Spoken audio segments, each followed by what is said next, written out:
Hey everybody, welcome back to CALLOUS Crew Challenge Round of 8. I hope you're in the mood for some DPP on this lovely Sunday afternoon because I have 3 sets in a row of DPP as it has worked out. Starting with this one, which is an elimination match no matter what. One of these guys, their team, going to be out of the tournament. And you haven't seen either of these guys play yet because in the previous round, both of their teammates won before they even got a chance to play. So this is the debut match in the round of 8 for both Gorgie of Team the Rock Bottoms alongside Sabella and Marco P, and Shady Mofos, which is Sprinkles on the top alongside Empo and Fomog. You know, a lot of the people looked at the Shady Mofos team and instantly are like, how the fuck did Sprinkles, this kind of, meme clown guy in the community, how did he get Empo and Fomog to agree to team with him? Those guys are both phenomenal.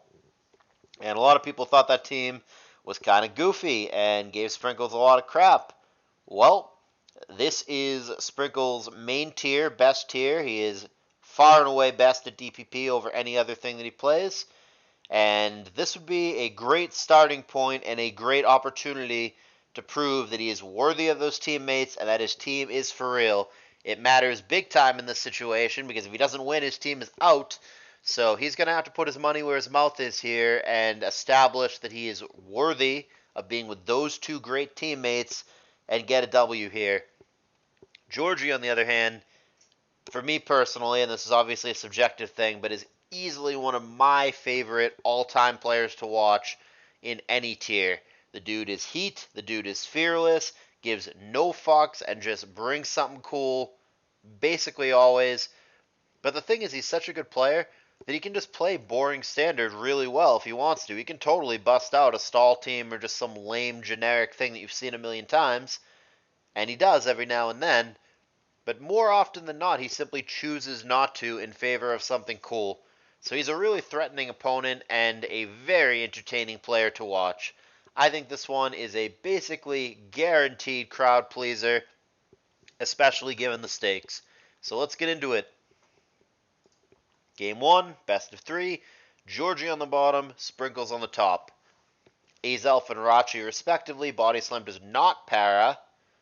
And it's a rain dance coming down here, which, I would guess, and I'm just spitballing here, might indicate a rain team for Gorgie. Go figure. Gorgie used what? Gorgie used focused energy on his Kingdra. Yeah, not focus blast or focus punch. Focus energy.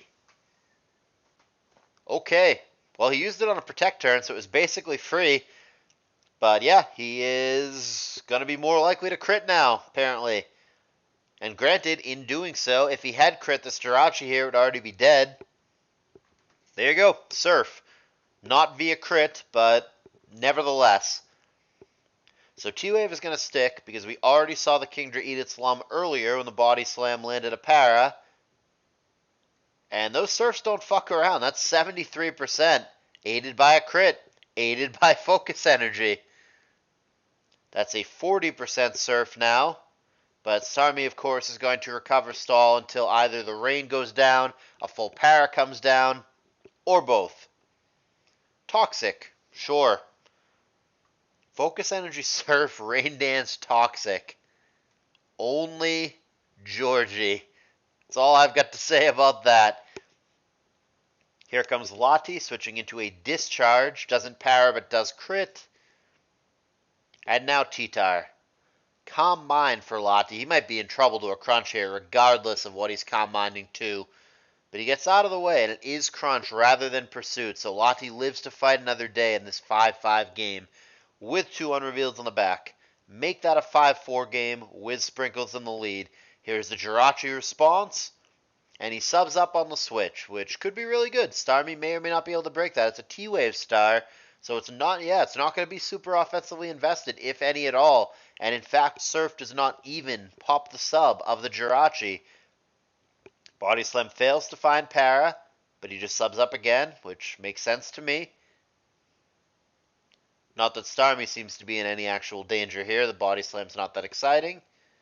24%, but he does get para this time. Now, does Jirachi have something else to hit him with? There's a switch to Zapdos. And we're going to see Iron Head, which Zapdos doesn't care about, just 10%. Of course, he could switch back to Body Slam at this point if he'd like. And he does. 14%, but more importantly, Paralysis. There is the Discharge, which combined with the Surf that already landed on it, is going to pop the sub, but it's not going to prevent him from subbing up again, and Zapdos going to Roost. This Jirachi is going to have a hard time actually killing the Zapdos, since the Iron Head and the Body Slam are both really unexciting.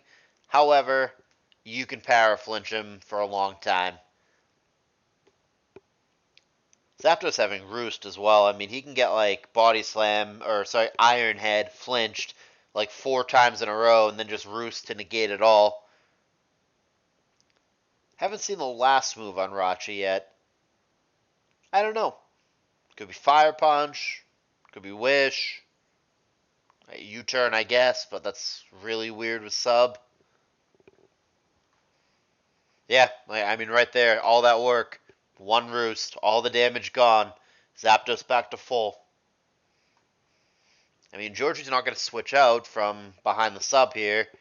He's going to keep pushing the issue, but doesn't seem to be going much of anywhere. Body Slam again. Heat Wave, though. Limited PP. Could, in theory, stall him out here, but it would really take a minute.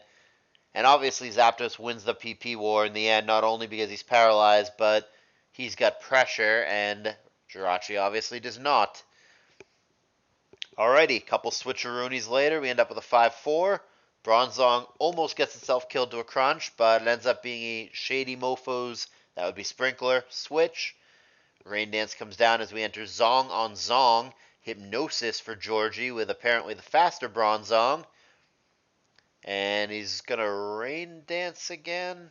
He must have thought Tara was going to come in. That's not a misclick. He must have anticipated T-Tire. But yeah, last poke Quillfish that I thought was relatively obvious, since Kingdra is not good enough on its own to justify a multiple Rain Dance investment. It's always going to be another Swift Swimmer in the back, and the premier one is Quillfish. So it gets a knockout with Waterfall. I don't know if I love that boom. I would have gotten greedy. I would have Waterfalled there against the Zapdos. You have a really good chance to para flinch it there, and if he switches, the Waterfall is really good as well. So I don't think I love the boom. I mean, it's easy in hindsight to say that. Obviously, if he stays in and Waterfalls and the Zapdos just him, then that's not so good. But I would have taken my chances there. I think if you para, if you flinch, if he switches, or if Zapdos does anything other than discharge, such as just roosting, I think the Waterfall's the better play. So I don't like the boom there for Gorgie. I think he's supposed to Waterfall again. He sees it differently, did end up booming, and it did take out Clefable, which never got to do anything. It made its first and last appearance. Sue leaves us in a 3-3. Gyro Ball coming down. Or Gyro Ball if you're fancy, but I think it's Gyro Ball. Hypnosis and Recover respectively.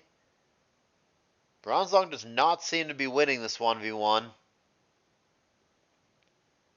Here's Latias. That's going to come into a Surf. I believe Sprinkles is going to end up winning this. I just want to check. Yeah, the Bronzong's very low and paralyzed. Jirachi can't really beat the Zap. T-Tar at full. Actually, everything at full for Sprinkler. Yeah, I think Sprinkles is going to take this one. Which is all the more reason to, because if it leaves you in this situation, if the Quillfish booming is just going to trade with the unrevealed last, like, if you lose to the things that you know are already there, then I don't get the point of the boom. I think you go Waterfall there and just get there. But yeah, all that being said, I believe that Sprinkle's a couple turns from taking this. There's the Crunch kill. End up with only the Rachi. Crunch number 1. Iron Head there would have needed a crit, and even then I don't think the Rachi wins out in the end against both the Starmie and the Zapdos. but the Ironhead crit didn't come, and the second crunch there will call it a day. It is going to be game 1 for Sprinkles. One game away from putting Shady Mofos into the semifinals. Gorgie, more than capable, is going to have to rattle off 2 in a row to keep his team, the Rock Bottoms, alongside Sabella and Marco P, through to the semifinals and alive. So let's go to game 2. Gorgie's still on the bottom. Sprinkles, Shady, Mofo are still on the top. Arrow lead, T-Tar lead, respectively. And Donphan, a prehistoric Mon that has not been seen since, BKC era has not, wasn't even good then. BKC just liked it, but I mean, nobody brings Donphan now. That thing is half a decade antiquated from being mediocre. But there's a Donphan, so let's see if Sprinkles can get rewarded with his very old technology. Apparently it's pretty good against Aerodactyl, so there is that. Ice Shard there rather than trying to spin into what is a ghost. Here comes Skarm, and that is going to be a whiffed protect. Rotom coming in again. He blocks Rapid Spin, but I mean, Rotom is getting lower and lower. He's down to 27%. Are we setting up a big pain split here? No, he's just going to go Hydro Pump. Rotom's pretty low. Now Skarm comes in, and Sprinkle's finally going to switch away from his big fat elephant, but Gorgie's team, not that I can blame him because Donphan's not a Mon, but apparently Gorgie's team is pretty weak to Donphan. What are we watching? Endure Skarm? I didn't even know that it learned that. And it gets Thunder Waved instead of attacked. Endure Custap Berry Skarm. I don't know, boys. I don't know what the fuck we're watching right now, but it's a game of Pokemon. Man, taunt too to get rid of the Thunder Wave. What is the win condition for Gorgie? It's not lead arrow. I mean, as fun as this team is, and I don't know what the fuck he's setting up. Is it Cresselia in the back? Gorgie is getting eaten the fuck alive here. Alright, Lucario, sure. Agility, Swords Dance, 2 attacks. Is that what we're looking at here? Agility, sure. Hazards down, screens up. I like it. I get it. Substitute, yes. Blocking T-Wave, I get it. I like it. Going for the sweep. Roar. Okay, I guess. Protect. Oh my god. Oh boy, only Gorgie. How about this fucking heat? Let's pause and explain what's going on here. Let's take a quick pause so we're all on the same page here. Alright, so, Copycat, interesting. So that is a known tech that Lucario uses in this tier. Generally, it holds Choice Scarf, so it's faster. So the thing is, the trick is, when your opponent uses Roar with whatever hazards down and blows out Lucario, meaning it comes in with a Roar, the Lucario will generally just click Copycat with Scarf and be faster than everything, and it will copy Roar indefinitely and kill the opposing team basically on the spot until he runs out of Copycat PP by forcing them in with hazards. You just Copycat over and over and over to force a million Roars and kill them with rocks and spikes or what have you. That's a known tech that's been around for a while, but it's obviously very, very situational. Gorgie has taken it in a different direction here. He's not Scarf locked. He's opting for this set, Agility Sub Roar Copycat. So what he's doing is he's agilitying up, so he's faster than anything. It doesn't need Scarf. He's got Sub to block status effects and just protect himself as in general. And then he's roaring and he's copycatting himself. He gets the second he gets a roar off for any reason, because obviously roar with negative priority. But yeah, something attacks him, breaks his sub, whatever. He roars, and then he's copycatting himself. He's just going to copycat his own roar over and over and over again and do a fuck ton of damage. That's the whole team is designed for this. Gorgie has built the team. He's got there's rocks and spikes down. He's got light screen down. I was wondering what the win condition was. I thought it was like an old school Cresselia team or whatever, but Gorgie has built the whole team around this unmon, this unset, which actually might be broken. We're going to find out. Agility sub roar copycat. He's going to be copycatting his own roars. Let's see if Sprinkles can deal with this. Copycat roar. I think Sprinkles has like the perfect team to fuck with this, unfortunately. There's roar, and again, he can copycat his own roars. The problem is that multiple things on the other side have protect, which messes this up. But this is one of the coolest things I've ever seen. Gorgie is such a baller. This is so cool. There's roar. This is really dangerous. I mean, honestly, Sprinkles has like a pretty good counter team for this strategy, but in a lot of situations, this would just end the game. It looks gimmicky, and I mean, it probably is gimmicky. Anything looks gimmicky the first time it's used, though, right? When it's an unset, but I mean, I think I'm a believer. I think I can seriously see the power here. I can really see how this would work. You can call it a gimmick or whatever you want, but I really see this set being potentially pretty fucking busted. Look at the damage it's doing. And this is with Sprinkles having multiple protect mons. I don't know, man. This might be a real set. Comes into block rapid spin or tank and EQ. This isn't going to work, though. That's the problem. You can just protect, and then it'll just die to the sand. Ice Shard. Good snipe there on the last poke Loom. Alright. Loom is activated.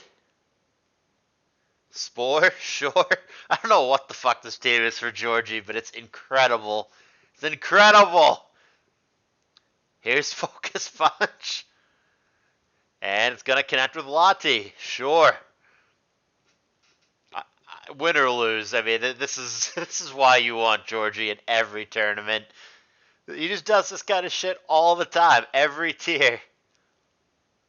He might have broken DPP, we'll see. I guarantee you, once this game gets known and gets seen by some people, I guarantee you that set starts getting used more than never, which it was prior to this. Absolutely, people are going to build around this mon and build around this concept. Guaranteed. Wow, this is fucked. He doesn't have his agility right now, but yeah, he's just going to copy the SP. Lottie down. Here's Donphin. I can't believe what I'm watching. Here's Rotom. And Protect is going to whiff. So we end up with Lucario and Breloom against the others. Ice Shard. And Seed Bomb. Sure, no more Donphan. Not over yet, boys. 3-2. Here's Rachi. It's pretty low. Protect. Sub. 7 per...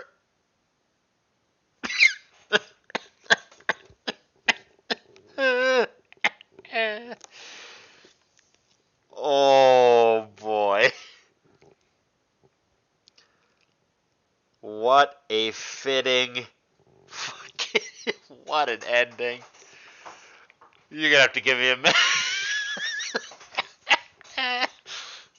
What a fucking hey, oh boy. I'm sorry guys, let me just compose here. Okay. We'll back this up real quick. So, not this turn, but the next one is the big turn. Alright, Ice Shard, Seed Bomb, respectively. We're going to pause in just a moment. I've got it on really slow.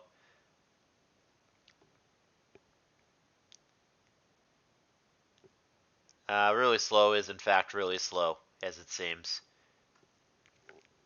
Come on. Alright. So this turn. Alright, so you guys don't see it in real time, but Gorgie on this turn takes a lot of time to think. He dips his timer all the way down from 3 minutes down to 10 seconds. So he tanks for almost a full 3 minutes here. Really thinking about what to do.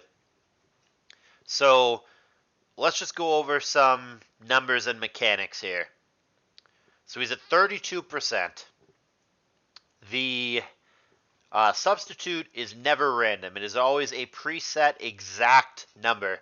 Substitutes are never going to be different. So it's not like you're going to make a 67 HP substitute one time and then another time it's going to be a 68 HP substitute. It doesn't work that way. It's always going to be an exact number. And it's always a fourth of his max HP in the game rounds, but it's always an exact number. So Gorgie is able, and I assume that's what he was doing with the 3 minutes, he's able to calculate exactly how much HP his substitutes are.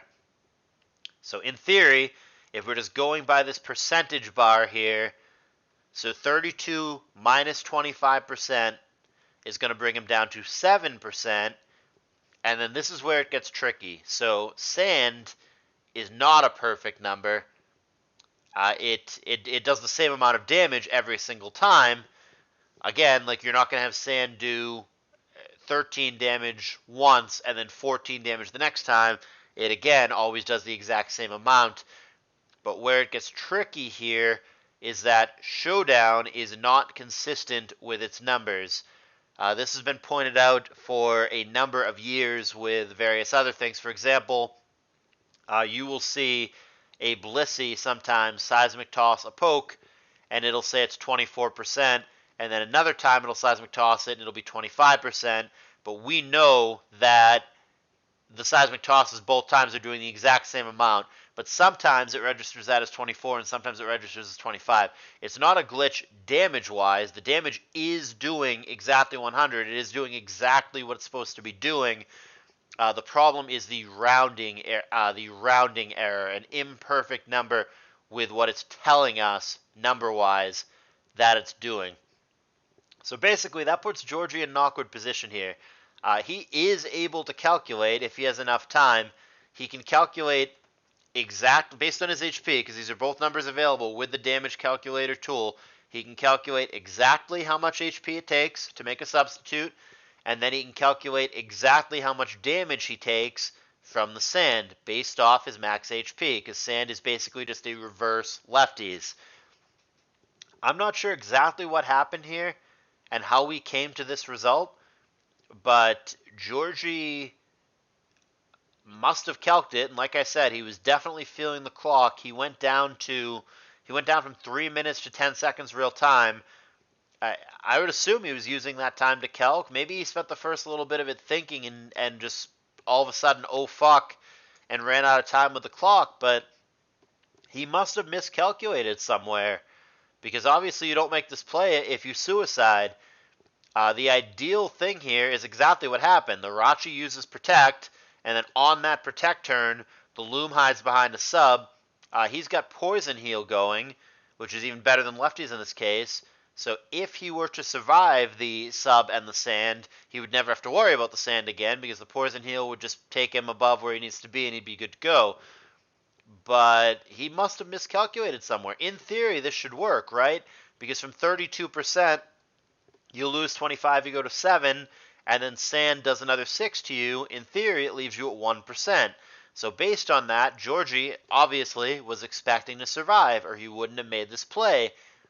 But as it turns out, he actually ends up killing himself, so he obviously must have miscalculated somewhere. So there's Protect, which is ideal for Gorgie. He goes for the sub, goes down to what Showdown says is 7%. Sand is not supposed to do 7%, it's supposed to do 6 and change. But then, Sand, because it happens before lefties, not that he has lefties, but it happens before Poison Heal in this case, Sand is going to take out the Loom. So he kills himself with his sub. Yeah, and then it's just a matter of wrapping up the game. Then it just comes down to this one-on-one. Fire punch from Fasterachi wraps it up. There's a lot to take in with this game. It certainly illustrates the frustration with the imperfect numbers thing, and Gorgie with spam in the chat. FERGT RH YJU RT EYB VFER and so on and so forth. Just keyboard spam from Gorgie, who obviously was expecting to survive. I don't know if he didn't calc and was just going by showdown and just did the basic 32 minus 25 is 7, 7 minus 6 is 1, I'm going to survive, or if he actually did calculate it out and made some kind of calculation error somewhere. But Gorgie obviously frustrated with the fact that the Loom didn't survive there. If it did, Gorgie was set to win the game. He had Focus Punch. The Jirachi wasn't going to survive. It would have popped the sub at best. That would have left him in good shape against the Clefable and the Skarm, and who knows where the game could have gone from there. But the way that it actually played out, whether through showdown BS or simply a miscalculation, the way that it actually plays out is Gorgie is going to join an infamous club, only the second person that I can remember, Gaku and now Gorgie, to exit a CALLOUS-hosted money tournament via killing yourself with your own substitute. What a game. This Lucario is something special, and that ending is something special. This should be an all-time classic. That being said, let's not get lost on the fun of this game, and let's, of course, not forget about the result, which is Sprinkles is going to achieve the 2-0 victory here over Gorgie, and therefore his team, Shady Mofos, alongside Empo and friend of Mr. Gollum, they're going to be in the next round, the semifinals, and Gorgie's team, unfortunately, Marco P, who went 2-0 in this tour, and Sabella, they are going to be eliminated from the tournament. Hope you guys enjoyed this one. Hard not to. This has got to be the highlight of the tournament, and an all-time classic. Got to be one of the better games on my channel, and one of the better games you're going to see in a couple years. Really good one. Hope you liked it. Thumbs up if you did. Can't wait to hear your comments on this one, and I will see you guys in the next video.